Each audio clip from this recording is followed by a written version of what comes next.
Happy Monday, Cyber Club members. It's your girl, Miss Emily, and I am so glad you could join me today because I've got a bunch of great stuff planned for us. First up, I've got an all-access, behind-the-scenes look at just exactly what goes on in the clubs during shutdown. Then we'll head over to Science Club and test out an erupting soap experiment. And in Cooking Club, I've got a couple quick and easy, nutritious on-the-go breakfast ideas just in time for back to school. And finally, in Art Club, I'll be showing a really cool kind of art, kind of STEM project using gravity and physics to create a painting. But first, it's time for fun facts. That's right, we're changing it up this week. Did you know that your BGC staff is still hard at work for you even when you're not in the clubs? It's true.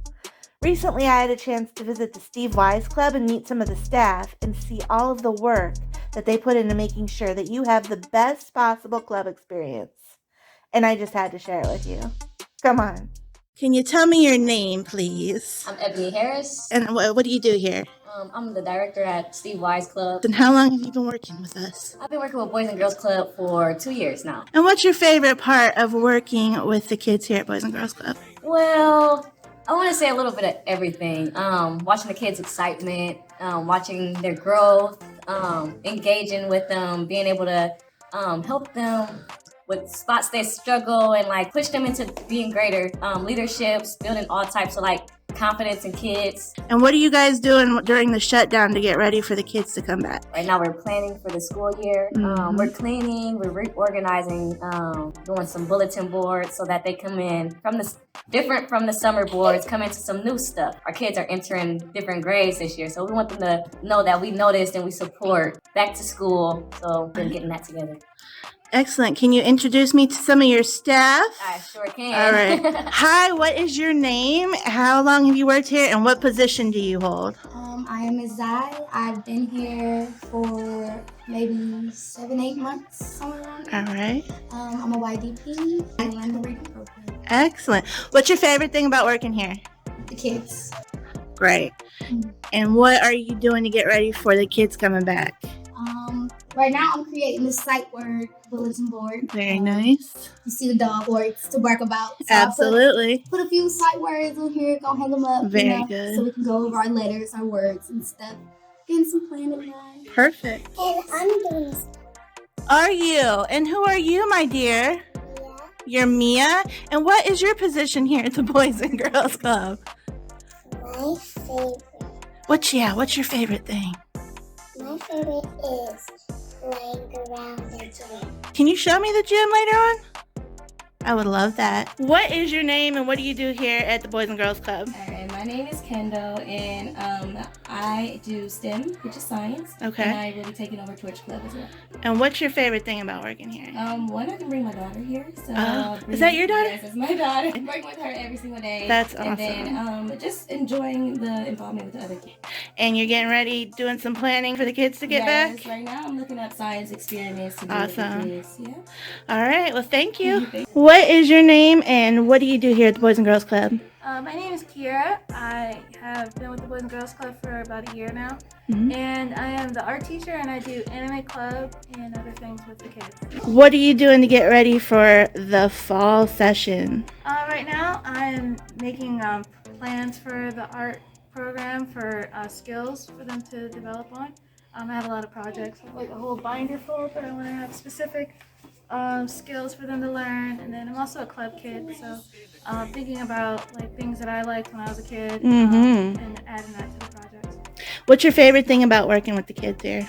My favorite thing is seeing them grow as individuals. Like some of them obviously don't like everything that we do, but at the end of a period, like for the summer, a few kids didn't like art, but over time they like gradually loved it. And then just seeing those that connect with one another, kids that connect with like other staff members, that connect with other kids, they all kind of come together. So like if I have one kid that loves art and another one that doesn't, but they're friends with the kid that does, they'll still like come together and still like hang out. That's their space. And what was your favorite thing as a club kid to do here in the clubs? I love to do art and I love to do sports. Both of those things are kind of random. Yeah. Things that kind of don't correlate, but it was like a place where I felt like the most connected here at the clubs, and where I eventually developed relationships and kind of developed who I am today. Well, thank you so much. Wow. I got a chance to see some of the stuff they're planning for you for the fall, and you're going to love it. And I can guarantee that all of the staff at all of our clubs are working equally as hard to get ready for an amazing fall session. So that brings us to this week's Word of the Week. You didn't think I forgot, did you? This week's Word of the Week is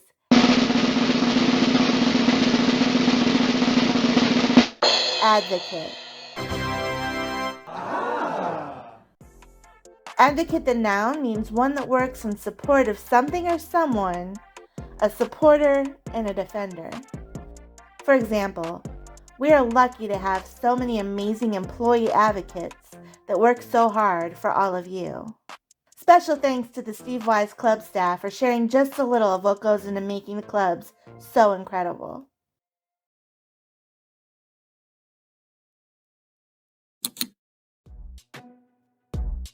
Today in Science Club, we'll be making a souffle. No, I'm not confusing science with cooking club. This souffle is made out of soap. See, apparently, if you microwave a bar of ivory soap, it'll get really big and puffy, like a souffle. Let's check it out. We're going to need some ivory soap and a microwave for this. And to make it a true experiment, we'll try using a different brand of soap too for our variable. Don't forget to ask help from a parent, guardian, or staff. First, let's try the variable soap. I'm using a bar of Zest.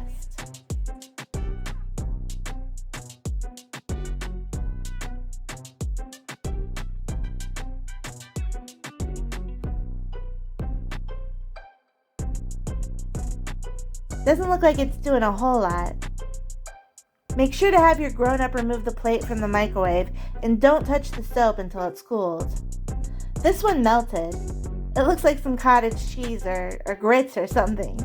No souffle here. Now for the ivory soap.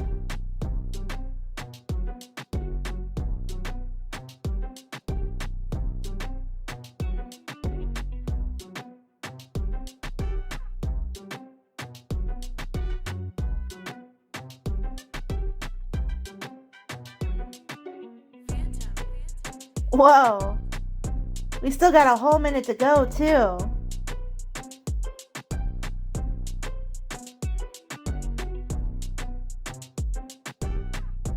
Okay, I'm taking it out before it takes over my microwave. Whoa, look at it.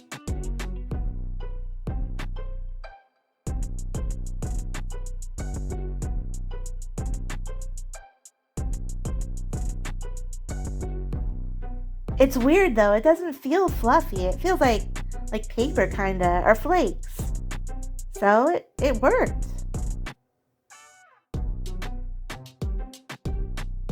But what's the science behind this experiment? Well, let's see.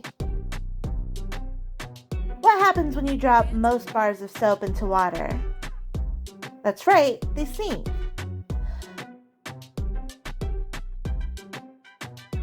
But when you drop ivory soap into water, it floats.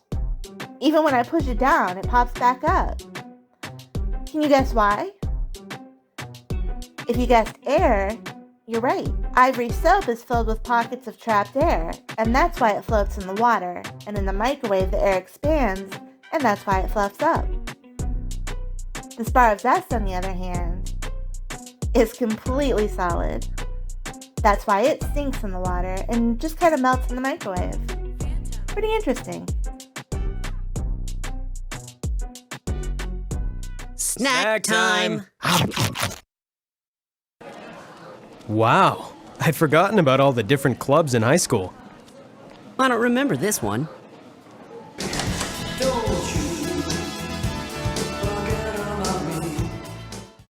Depending on what part of Ohio you're in, school's already in session or just about to start up.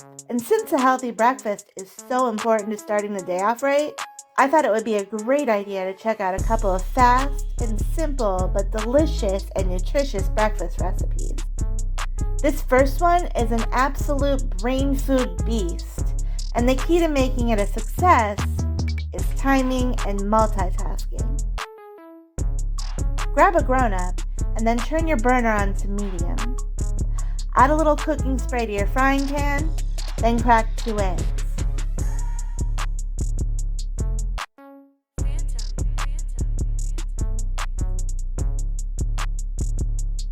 Season with a little salt and pepper.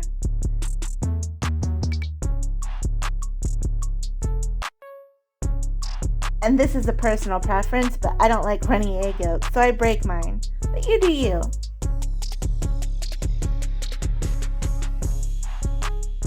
Give them a flip, and then add your favorite cheese. Turn your burner down to low and add the lid to help the cheese melt. While that's finishing cooking, drop a piece of bread into the toaster.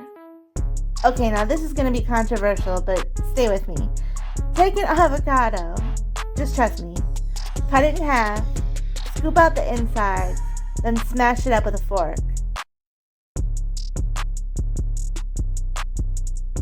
I know it looks gross, but avocados are so good for you. Like really. They're amazing for your brain too. Add a little salt and pepper, and maybe a dash of garlic, but make sure to brush your teeth after. By now your toast should be done. Spread your avocado onto your toast, and finally top it with your eggs. Hit it with a little bit more pepper, and voila! Super easy, delicious, and nutritious avocado toast on the go. Alright, if avocados just aren't for you, don't worry, I've got you covered. Grab your favorite fruit. Make sure to wash it and carefully cut it into pieces. You can do this the night before and keep it in the fridge to save time. You'll also need some vanilla yogurt and some granola.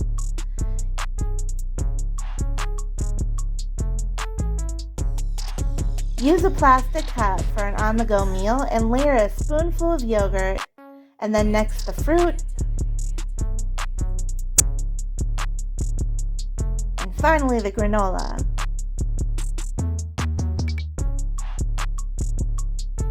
Repeat for another layer and you're done. So yummy, so easy, and so packed with healthy energy to supercharge your day.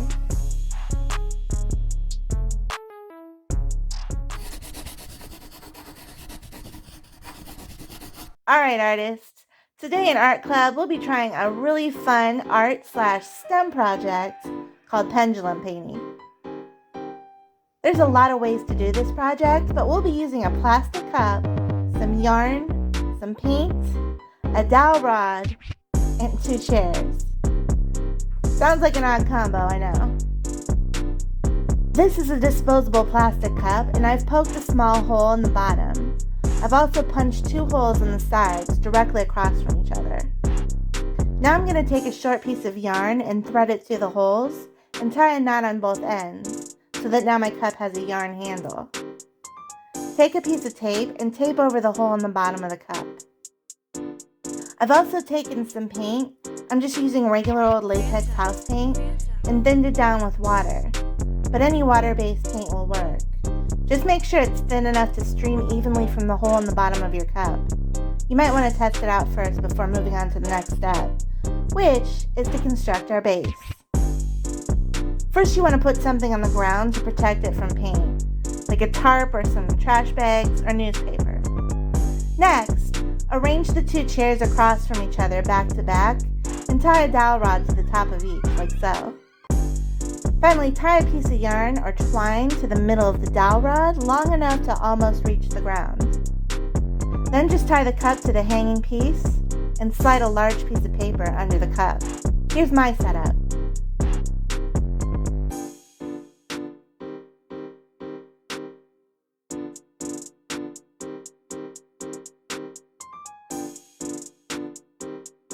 When you have everything ready, pour some paint into your cup. Pull the cup back, remove the tape, and let go.